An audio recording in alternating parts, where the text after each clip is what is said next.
In today's video, I'm going to teach you how to change time zone in Asana. Here's the key point up front. Asana doesn't include a manual time zone switch inside your account. Instead, it follows your device's clock, and in many cases, your IP address. That means if the times in your tasks or calendar look off, you won't find a setting in Asana to fix it. You'll change the time zone on the device you're using, and Asana will follow along automatically. Let's start on Windows. Open the Start menu, go to Settings, then Time and Language, and choose Date and Time. If your time zone is being set for you and it's not the one you need, toggle off Set Time Zone automatically.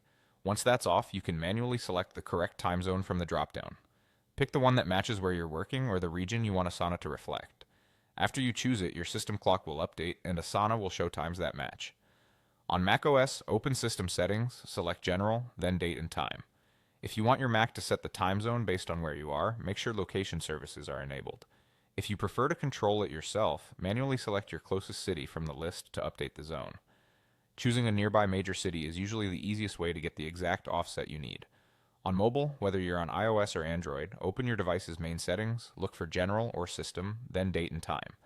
Update the time zone field to the region you want.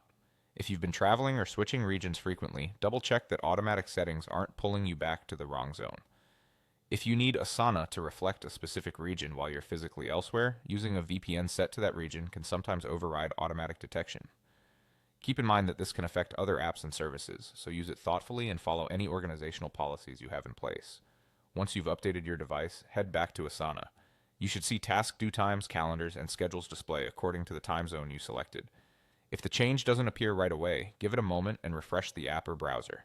If you work across multiple devices, repeat this process on each one to keep everything consistent. Also remember that collaborators in other regions will see times in their own local time zone, which is expected behavior. That's it. By aligning your device's time zone, you'll make sure Asana shows times accurately for your workflow without needing any in-app changes.